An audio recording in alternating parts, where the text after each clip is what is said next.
አለማየሁ አበራ ይባላል። ስሜ አማኑኤል ፍቃድ ይባላል። ዮሐንስ በቀለ አይመን ይባላል። ኢዛና ስሜ ዳዊት ቴዎድሮስ ይባላል። በቃሉ ይባላል። እኔ ሻምበል እባላለሁ። ሩክታ ይታይ። እኔ ዳዊት ማቲያስ ይባላል። ቃላው ቴዎድሮስ። ስሜ መርየም ይባላል።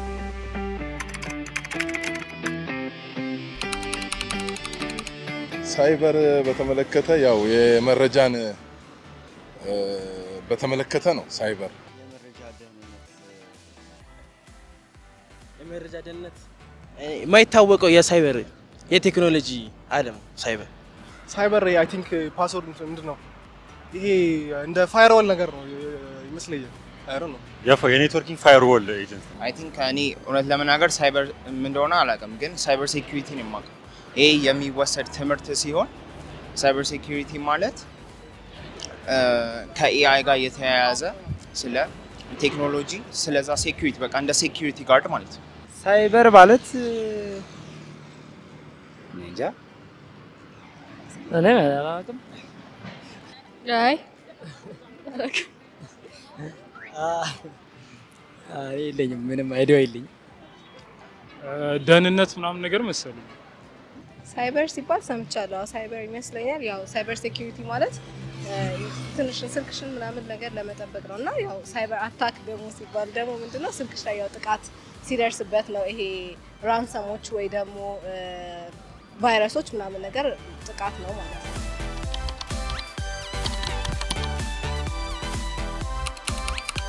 የሳይበርን ደህንነት የሚያስጠብቀው የሳይበር የጨረራ ባለሙያ ነው። አሁን እኛ ሀገር ሳይበር ደህንነት የሚጠብቀው እኔ እንደማውቀው ኢንሳ ነው። ኢንሳ መሰለኝ። ኢንሳ የሚባለው ኢንሳ የኢትዮጵያ ኢንሳ ነው አይደል? ኢንሳ መሰለኝ። አላውቅም። ኢትዮ ቴሌኮም እና ቴሌኮም እና ሰፋሪ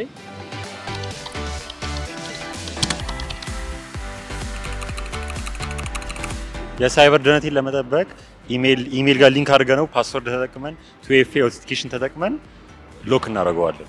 ያው 2FA በመጠቀም ሳይበር እንትናችንን እንትን እንላለን። ምንድነው?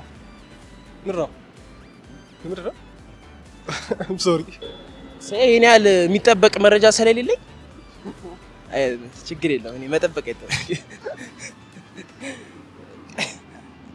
የማያስፈልጉ ሊንኮችን አለመንካት። ለምሳሌ አሁን ንግድ ባንክ ላይ ባለፈው የተፈጠረው ችግር አለ አይደል? የማይታወቁ ሊንኮችን አለመንካት። እንደዚህ አይነት ነገሮችን መጠንቀቅ ነው። በቃ ያ አካውንታችንን ጉግል አካውንታችንን ፓስወርዳችንን በየጊዜው መቀየር፣ እንትን ፋይላችንን በአግባቡ ማስቀመጥ፣ እንትን ድራይቮችን መጠቀም፣ አንድ ስፔሲፊክ ፓስወርድ ለሁሉም አለመጠቀም፣ ፓስወርዳችንን መጠበቅ ማለት ነው።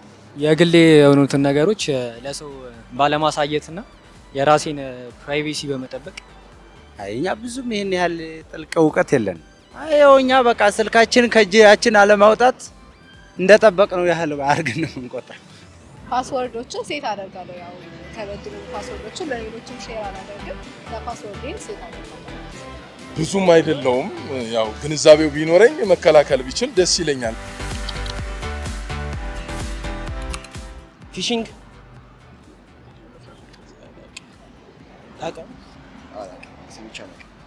ፊሽንግ አይ ዶንት ኖ። ፊሽንግ ያው ፊሽንግ ማለት ከመረጃ ጋር የተያያዘ ነው። አላውቀውም። ፊሽንግ ያው ውቅያኖስ ላይ በመሄድ አሳዎችን ማጥመድ ይመስለኛል። እንደዛ ነው አይደል? ፊሽንግ ማለት አሳ ማጥመድ አይደል? የሆነ ነገርን በማስመሰል ሰውን ማጥመድ ነው።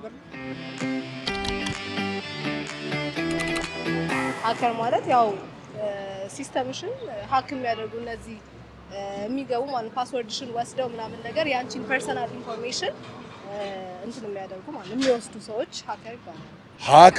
ሀከሮችን አውቃለሁ። ያው ሀከሮች በተለይም እዚህ አካባቢ ኢትዮጵያ ላይ ብዙም ሰምቼ መረጃው የለኝም።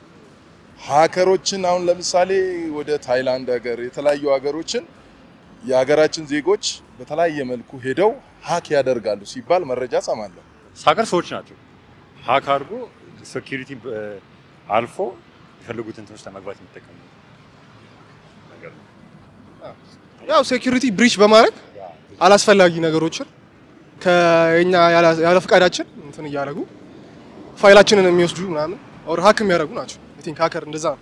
ሃኪንግ ማለት ያልተገባ ነገር የሌሎችን ሰዎች ፋይል፣ ኢንፎ፣ ገንዘብም ሊሆን ይችላል ወደ ራሳችን መውሰድ ወይም ብላክሜል ማድረግ ወይም የሰውን ፋይል ብቻ መስረቅ ማለት ነው።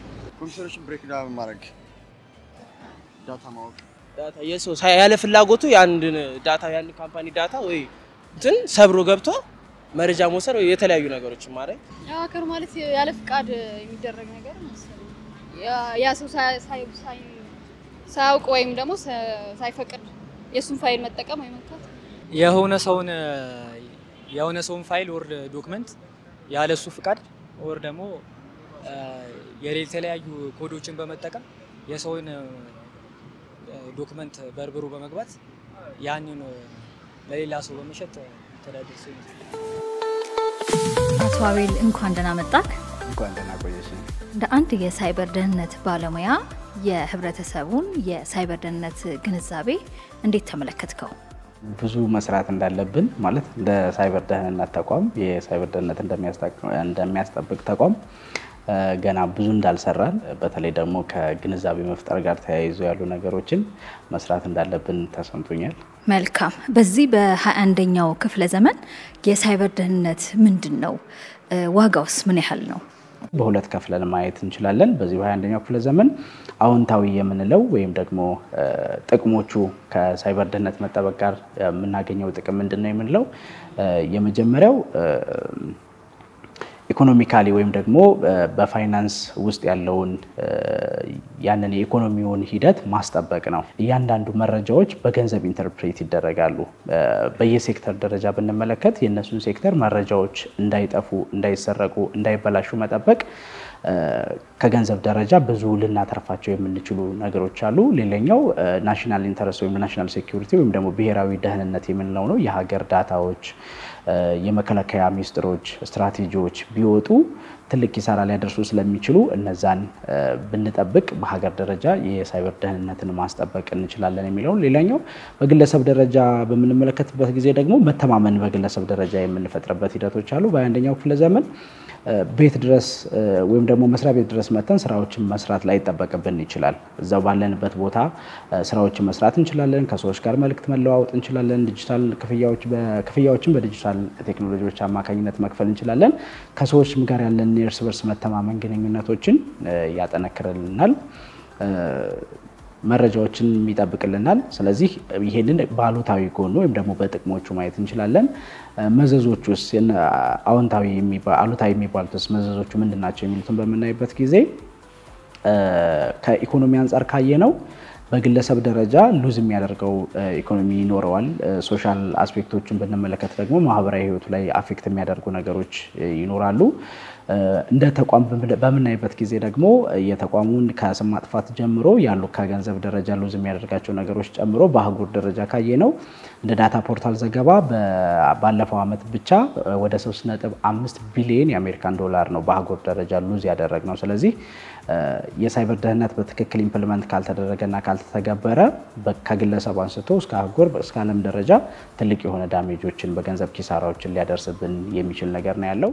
በቃለ መጠይቁ ላይ ከተሳተፉት የከተማችን ነዋሪዎች ግንዛቤ እንዲሁም ደግሞ በብዛት የሳይበር ደህንነት ጉዳይን የሀገራትና የተቋማት ብቻ አድርጎ የማሰብ ነገር አለና እውነት የሳይበር ደህንነት ጉዳይ የሀገራትና የተቋማት ብቻ ነው ወይ?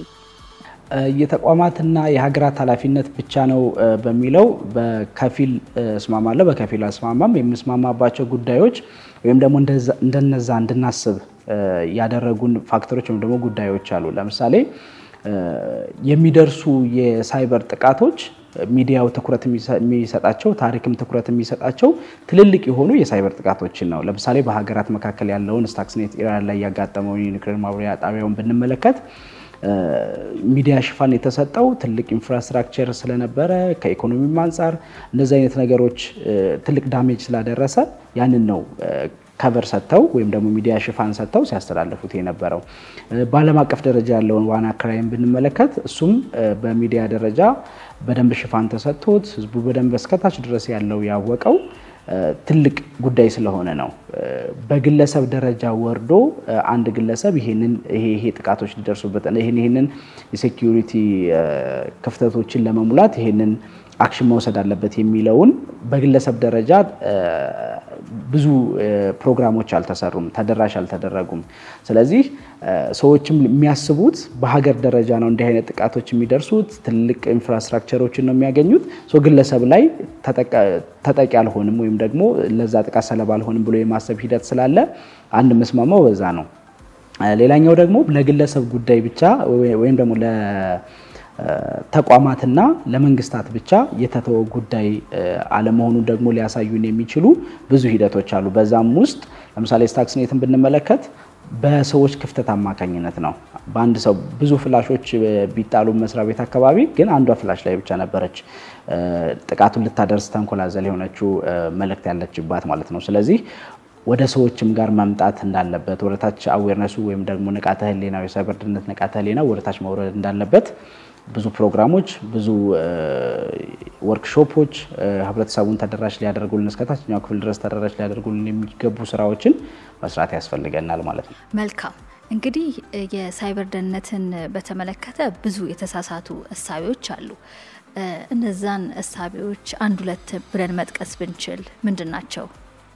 መጀመሪያ ላይ አንቺ እንዳነሳሽው የመጀመሪያው ትልቁ ነገር የሳይበር ደህንነት ጉዳይ ለተቋማት ለመንግስታት ብቻ የተተወ ጉዳይ ነው አድርጎ ማሰብ ነው። እሱንም ቀደም እንዳነሳሁት ምሳሌ ላይ የግለሰብ ዳታዎች መሰረቅ፣ የማንነት ስርቆት፣ የይለፍ ቃሎች መሰረቅ ከተቋማት አልፎ ወደ ግለሰብ ላይ አታክ በሚደረጉበት ጊዜ ወደ ተቋማትም ሊሸጋገር የሚችልበት ሂደቶች አሉ። ስለዚህ ያንን እሳቤ በመተው ግለሰብም ላይ የሚደርሱት ነገሮች ተቋም ላይ ክፍተት ሊያመጡ እንደሚችሉ በማሰብ የራስንም ደህንነት የመጠበቅ አይነት ሂደት ቢኖር ይገባል። ሌላኛው ደግሞ እኔ ተራ ሰው ነኝ፣ አንድ ተራ ግለሰብ ነኝ።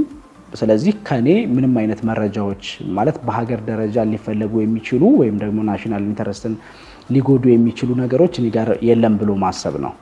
ነገር ግን እውነታውን በምንመለከትበት ጊዜ ሃከሮች ወይም ደግሞ መንታፊዎች የምንላቸው ቀላል የሆኑ ታርጌቶችን ነው መጠቀም የሚፈልጉት። ለምን ሰክሰስፉል የሆነ ወይም ደግሞ ስኬታማ የሆነ የማጥቃት ሂደት እንዲኖር ወይም ደግሞ አንድ ሃከር በራሱ ስም ክሬት አድርጎ የሆኑ ነገሮችን ሃክ ከሚያደርግ ይልቅ በአንድ ተራ ግለሰብ አካውንት ውስጥ በመግባት ጥቃቶችን የመፈጸም በዛ ላይ ብዙ ነገሮችን የማድረግ ሂደቶችን ይፈልጋሉ። ስለዚህ እኛ ራሳችን ከኛ የሚገኝ መረጃ ባይኖርም በእኛ ስም ሌሎች ነገሮችን እንዲደረጉ አለመፍቀድም አዌርነሱ እንዲኖር ማድረግ ያስፈልጋል ብዬ አስባለሁኝ። ከዛ በተጨማሪ ደግሞ አንቲቫይረስ ካለኝ ኮምፒውተር ላይ በቃ የሳይበር ጥቃት አያጋጥመኝም፣ ሁሉንም የሳይበር ጥቃቶች ይከላከልልኛል ብሎ የማሰብ ሂደቶች አሉ።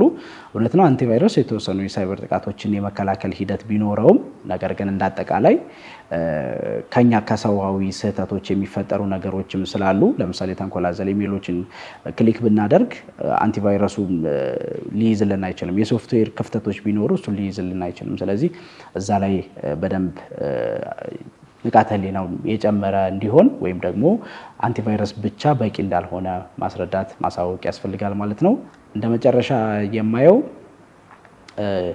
ምንም እስካላጠፋው ድረስ የሳይበር ጥቃት እኔን አታክ ሊደረግበት የሚችለው አይነት ነገር የለም። እንደ አንድ ተራ ግለሰብ ተጠቅሜ ከወጣሁኝ ምንም ጥቃት ሊደርስብኝ አይችልም የሚል እሳቤዎች ይኖራሉ።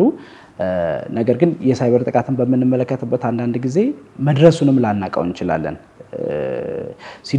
ሲደርስ የሳይበር ጥቃት ከደረሰ በሚዲያ መሰማለሁኝ፣ እኔም አውቀዋለሁኝ። የስልኬም ላይ ወይም ደግሞ የምጠቀማቸው ዲቫይሶች ላይ እንግዳ የሆኑ ነገሮች ይከሰታሉ ብሎ ማሰብ ነው። እውነታው ግን ከዛ የተለየ ነው። መሰረቃችንን እንኳን ላናቅ እንችላለን። ለምሳሌ ከፋይል ጋር የተያያዙ ነገሮች ከዌብ ጋር የተያያዙ አይነት ነገሮች ከሆኑ መሰረቃችንን ሳናቀው መጨረሻ ላይ የኛ ዳታ ሌላ ቦታ ስናየው ሊሆን ብቻ ይችላል። አንዳንድ የረንሰምዌር አይነቶችም ደግሞ 6 ወር 1 ዓመት ድረስ ሲስተሙን ኢንቫይሮንመንቱን እስከሚያውቁት ድረስ የስራ ሰዓት መቼ ዩዘሩ አክቲቭ እንደሚሆን መቼ አክቲቭ እንደማይሆን ያን እስከሚያጠኑ ድረስ ወይም ደግሞ ቢሄቪየራል አናሊሲስ እስከሚሰሩ ድረስ ረጅም ጊዜ ሊቀመጡ ይችላሉ። ስለዚህ እነዚህ ሳቢዎች የተሳሳቱ የሳይበር ደህንነት ሳቢዎች ናቸው ብዬ መግለጽ እችላለሁ። እንግዲህ ማንኛውም ሰው የሳይበር ደህንነት ጥቃት ሊደርስበት ይችላል። ጥቃቱ እንደደረሰበት ምን ማድረግ አለበት? የመጀመሪያ ውሳኔያቸው ወይም ደግሞ ድርጊታቸው ምን መሆን አለበት ትላለህ? የሳይበር ጥቃት እንደደረሰባቸው በመጀመሪያ 933 ነፃ የስልክ መስመር አለ ቢያሳውቁ የተሻለ ነው የሚሆነው። በዛ ሂደት ውስጥ ምን ይደረጋል? እንደ አስፈላጊነቱ እንደ ጥቃት መጠኑና ባህሪው ቦታው ድረስ ተሄደው አርቲፋክቶች ተሰብስበው ትንተና ተሰርቶ ምላሽ የሚሰጥበት ሂደቶች ይኖራሉ።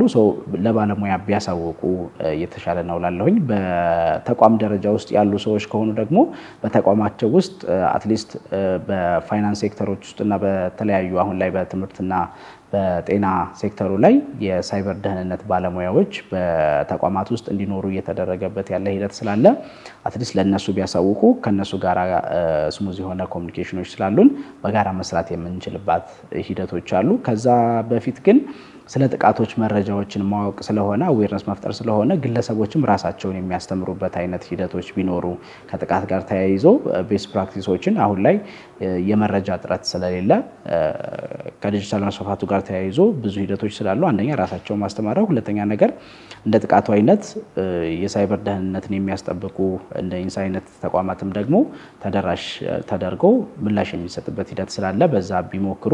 እንደዚሁም ደግሞ የኢሜል አድራሻዎች አሉ etiosert@insa.gov.it የሚል አለ። እንደዚሁም ደግሞ የኢትዮሰርት ዌብሳይቱ ላይ የደረሳባቸውን አደጋ ሪፖርት የሚያደርጉበት ፖርታል አለ። እዛ ፖርታል ላይ በኢንዲቪጁዋል ደረጃ ከሆነ የደረሰባቸው ስለ ጥቃቱ ዝርዝር የት ቦታ እንደሚገኙ ሁሉን ነገር መረጃቸውን ካሟሉ የክስተት ምላሽ ቡድን አለንኛ በዛ ቡድን አማካኝነት ተደራሽ የምናደርግበትና በጋራ የሳይበር ጥቃትን ለመከላከል የምንሰራበት ሂደቶች አሉ።